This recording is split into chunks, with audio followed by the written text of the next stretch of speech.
Hello class, good evening. आज जो हमारा टॉपिक है वो मैक्रो इकोनॉमिक्स हम स्टार्ट कर रहे हैं। मैक्रो इकोनॉमिक्स का आपका ये चैप्टर 2 है, नेशनल इनकम अकाउंटिंग। ठीक है, इससे पहले आपका माइक्रो इकोनॉमिक्स का सेकंड चैप्टर कंप्लीट हो चुका है, तो हम मैक्रो इकोनॉमिक्स के सेकंड चैप्टर पर आ जाते हैं, that is national income accounting. हम इसकी बात कर रहे हैं। अब देखिए, नेशनल इनकम अकाउंटिंग में इसका मतलब क्या है।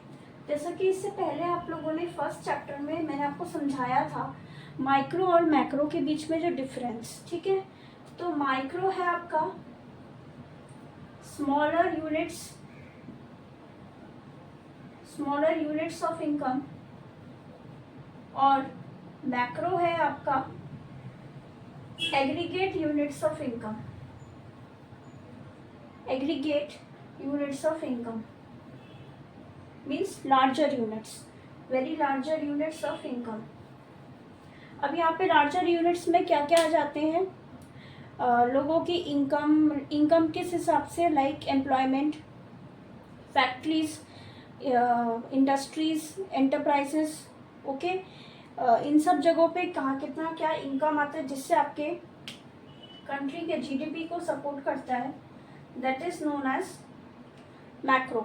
सो वहीं पे आपका नेशनल इनकम अकाउंटिंग में हम लोग इनकम फाइंड आउट करते हैं। नेशनल इनकम का बहुत सारे तरीके हैं उसके, वो the aggregate parts of the income, उसमें हम क्या ढूंढते हैं, aggregate parts of the income and how it is calculated, how is our national income calculated. ठीक है, इनको करने के लिए 3 मेथड्स हैं। 3 मेथड्स को हम आगे पढ़ेंगे, अभी हम लोग बेसिक्स पढ़ रहे हैं।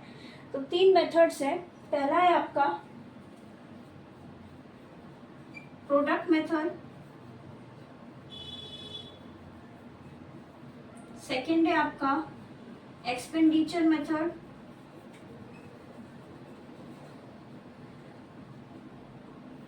Next product method, expenditure method और इनकम मेथड। ये 3 तरह के मेथड है। इनके अकॉर्डिंग हम लोग नेशनल इनकम पता लगाते हैं, जो हमारे कंट्री में किस तरीके से हम उसको रन कर रहे हैं। ओके, बाकी इसके अंडर में भी बहुत सारी सब कैटेगरीज है। ये कैटेगरी है आपकी, इसके अंदर और सब कैटेगरीज आ जाती हैं जिनके बारे में हम पढ़ेंगे, दैट इज एक है आपका consumer price index, consumer price index. ठीक है, उसके बाद है आपका wholesale price indices, wholesale price indices. फिर जीडीपी डिफ्लेटर,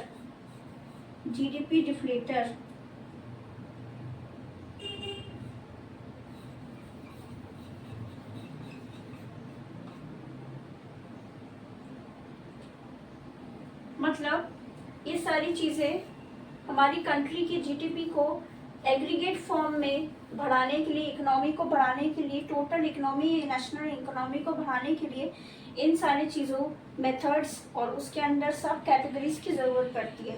पहला है आपका product method, expenditure method, income method. ठीक है, फिर आ जाता है आपका consumer price index, wholesale price indices और जीडीपी डिफ्लेटर। ठीक है, इसको हम लोग आगे पढ़ेंगे।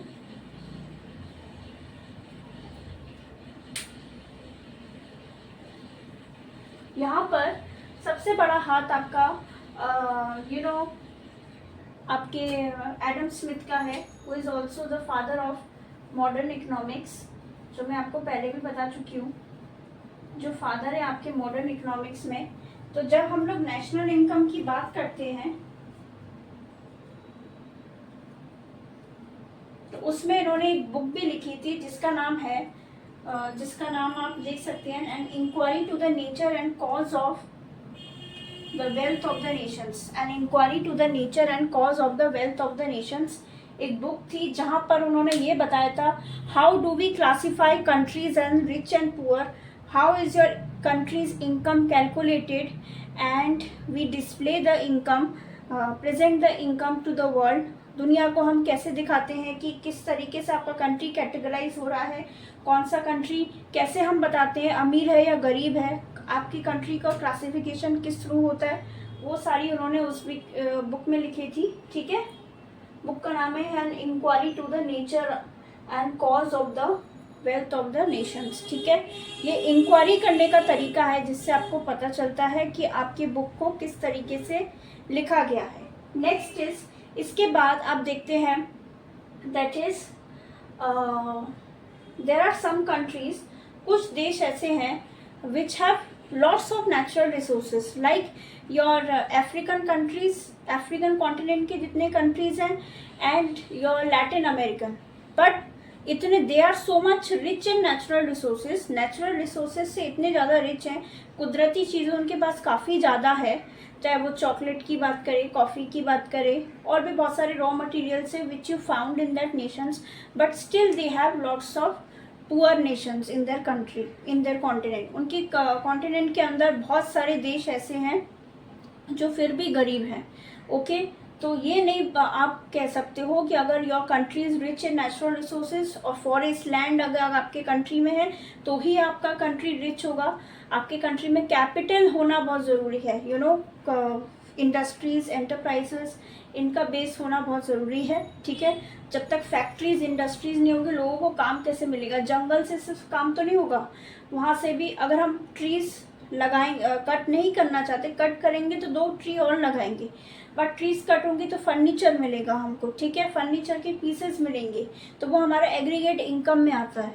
और बहुत से कंट्रीज ऐसे like countries like America, continents of America means your USA and your European countries, they are rich, they have rich countries, but they are not, they have lots of scarcity of land, उनके पास ऐसा कोई natural resources इतना है भी नहीं, but उनका क्योंकि उनके यहाँ service sector and industry sector में वर्क बहुत ज़्यादा है, that's why their countries are rich countries and you have poor countries also. So natural resource countries rich in natural resources do not decide that your country will be rich only, but the work which has been done over there decides the work which has been done to calculate the method is decides your income over that country. Okay,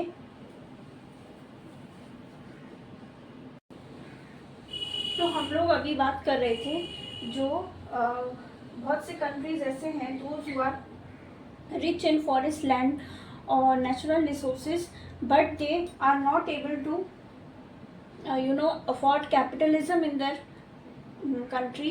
So that's why they are, if they are rich in natural resources, but they are poor countries according to their GDP.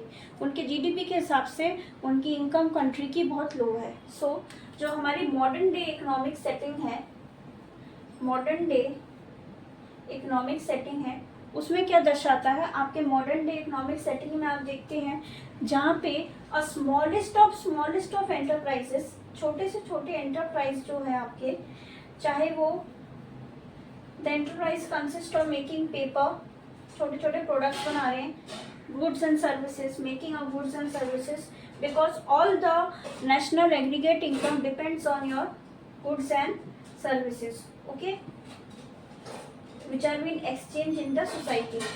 Smallest enterprise, that is paper, pin, needle, कुछ भी आप example मान लीजिए, to the giant enterprise, huge giant big enterprises, बड़े बड़े enterprises में जहाँ आपके क्या बन रहे हैं? Cars, aeroplane, which heads the most part of the capital of your nation, ये कैपिटलिज्म है आपका।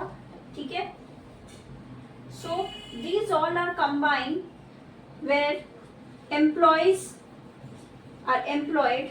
ठीक है, एम्प्लॉयज को वर्क मिला है, employment is also going on. ठीक है, एम्प्लॉयमेंट भी हो रहा। अगर आपकी कंट्री में प्रोडक्शन नहीं होगा, मतलब मैन्युफैक्चरिंग नहीं होगा गुड्स एंड सर्विसेज का, तो आप लोग इनकम को जनरेट कैसे करोगे? How will you generate income? That's why you have employees, then employees are working in that your enterprise. Say enterprise, your unemployment rate is decreasing, your employment rate is increasing. This is the work of your enterprise, ठीक है, लोगों को ज़्यादा से ज़्यादा काम मिलेगा। छोटे से छोटे फैक्ट्री से लेके बड़े से बड़े फैक्ट्री का होना आपका बहुत ज़रूरी है, जिससे इंडस्ट्री सेक्टर्स आपका बहुत आगे जाता है, ठीक है। नेक्स्ट थिंग इज, क्योंकि आपको जो रॉ मटेरियल, मान लीजिए आपका कॉटन है, ठीक है, कॉटन रॉ मटेरियल है, आपको पेड़ से मिला, यू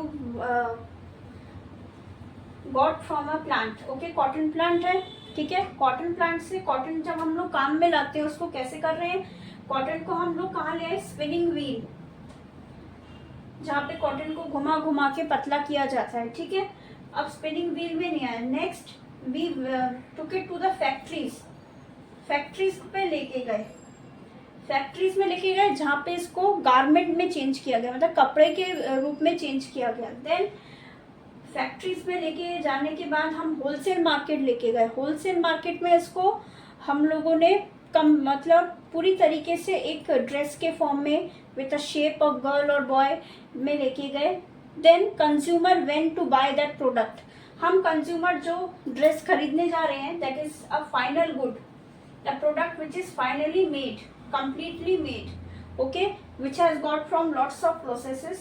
कॉटन प्लांट से हमने तोड़ा कॉटन को, फिर स्पिनिंग व्हील में लेके गए, उसके बाद फैक्ट्रीज में लेके गए, फैक्ट्रीज में जहाँ पे कॉटन से गारमेंट में चेंज किया गया, वहाँ से हम लोग शॉप में लेके गए, शॉप से आप लोगों ने, कंज्यूमर ने जो खरीदा, कंज्यूमर ने पूरा फाइनल गुड खरीदा, okay. So this is your final goods, जो ये बहुत ही इंपॉर्टेंट टॉपिक है आपका नेशनल इनकम अकाउंटिंग का। सो आज आपका ये इंट्रोडक्शन था, आगे हम लोग और करेंगे नेक्स्ट टॉपिक में। Till then bye, have a nice day.